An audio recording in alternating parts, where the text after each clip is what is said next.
Hi, scholars. So today we're going to do an introduction into organic molecules, which is the third unit or the next unit of our class. And so in this video, we're going to talk about why carbon is such an important atom in biology. We're going to identify different functional groups and determine which will be polar, charged, nonpolar, and we're going to define the term isomer. So make sure that you pause the video as needed, take notes, answer the questions that are embedded, and try to make a tree diagram when you're finished. So first of all, we're studying carbon because all life is built on carbon. All organic molecules have carbon as their backbone. So besides the fact that we're mostly water, the rest of us is mostly carbon compounds. There are a small amount of other ions and that we need, but for the most part, carbon-based. Part of the reason for that is that carbon atoms are really versatile building blocks. They have 4 valence electrons. And so to become stable, most of the time they end up forming 4 covalent bonds with multiple different atoms. And so we can make lengthening chains of all lengths. You just keep adding carbons. We can make branches onto those chains. Carbon can form double and even triple bonds. And so the location of those double bonds can change the shape of a molecule. And then lastly, we can make rings with carbon. So we can really make a really wide variety of different shapes depending on how we connect the carbon atoms together. Kind of our second objective then is to identify different functional groups. Functional groups are parts of organic molecules that are involved in chemical reactions. So life is based on chemical reactions, and so the interaction of these functional groups is vital to the functioning of the organism. So when we look at different macromolecules later on, one of the ways we can identify them is by looking at which functional groups these molecules have. They give those organic molecules their distinctive properties. And also they make hydrocarbons, which are normally hydrophobic, think of oil, make them hydrophilic. So that's going to allow them to be more soluble in water, which is important because we're mostly made up of water. Things need to be able to get around in there. And so the first functional group, we've actually looked at this group in a lot of molecules so far, is the hydroxyl group. And it is just an OH group attached to the end of whatever organic molecule we're looking at.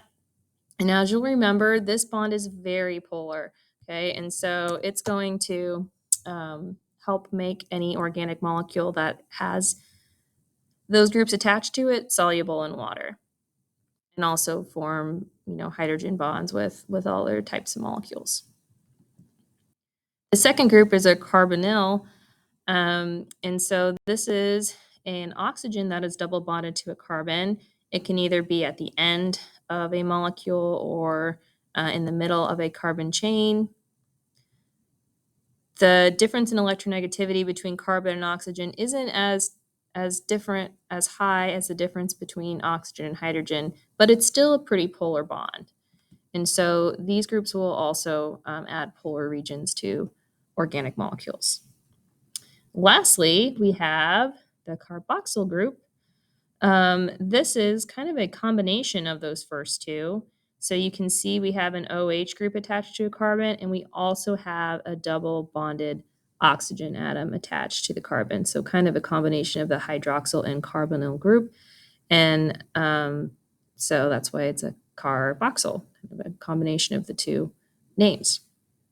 What's important about this, a lot of organic acids have these carboxyl groups on them, because what happens most often when they're dissolved is that the hydrogen from that OH group is released into solution.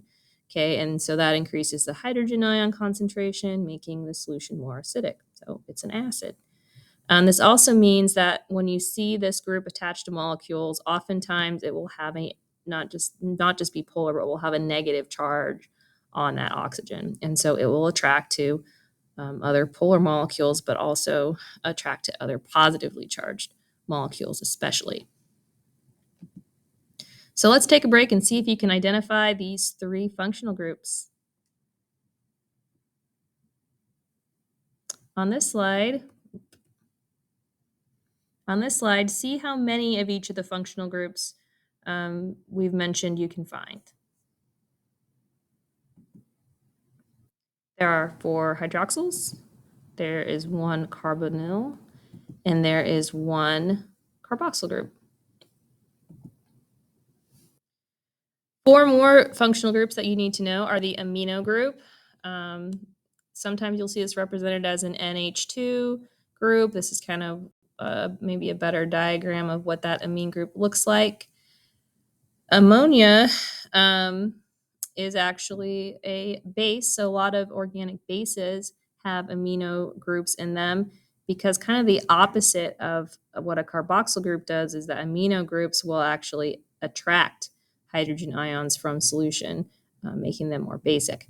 So most of the time in solution, and therefore inside of cells, amino groups will carry a positive charge on them. The next functional group is a sulfhydryl.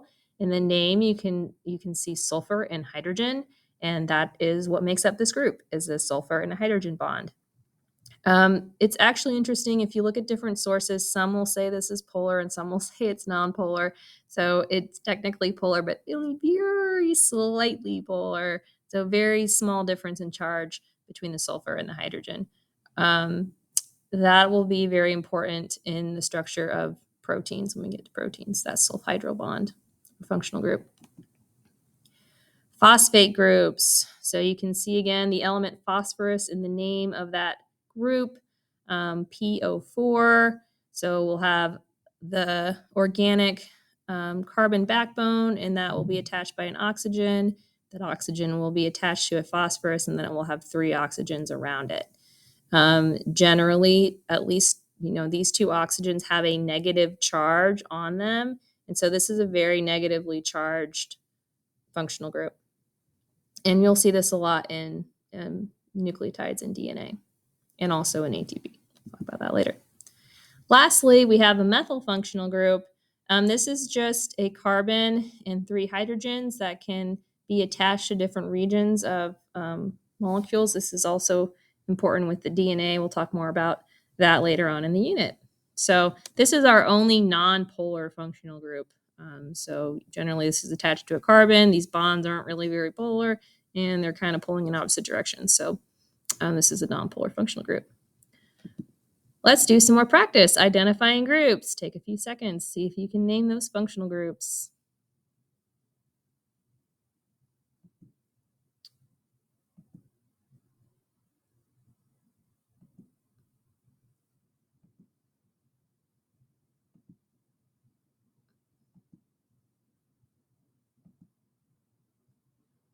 Another concept check question. Can you name which functional groups are negatively charged, positively charged, and polar? So because of these different functional groups, we can substitute them around different carbon backbones, and they can cause a wide diversity in structure, increase the diversity of the structure of those carbon-based molecules, and also then their functions. So when we did the water lab, we compared ethane and ethanol. The only difference is we swap a hydrogen for a hydroxyl group, an OH. But the differences in the properties are extreme. So once you replace that, now you have a polar molecule versus a non-polar molecule. Much more stickier, can form hydrogen bonds with water. Ethanol, because it sticks better to itself, is a liquid at room temperature, whereas ethane is a gas. And very different structure, also very different function in the way that it affects organisms. So if you didn't know, ethanol is the same alcohol that's found in alcoholic beverages. So hopefully you don't have too much personal experience with that, but you probably know that it can cause some different things to happen inside of living organisms. Definitely alters behavior and function. Simple swaps of functional groups can have a big difference in the way that animals' receptors respond to them. So for example, if we look at these 2 sex hormones, the top one, estradiol, helps regulate secondary characteristics and reproductive traits of females, while testosterone is higher and causes some of the more male um, characteristics. And so you can see the basic structure of the molecule is pretty similar. We have these carbon rings here, but we just have a couple difference in functional groups. And as a result, the development of the organism is very different. Lastly, I just want to give you this definition of the term isomers. These are molecules that have the same molecular formula, but have the atoms rearranged in slightly different ways. And so they have often different shapes, even though they have the same molecular formula. And so just rearranging the atoms in different shapes is going to give them especially different biological functions.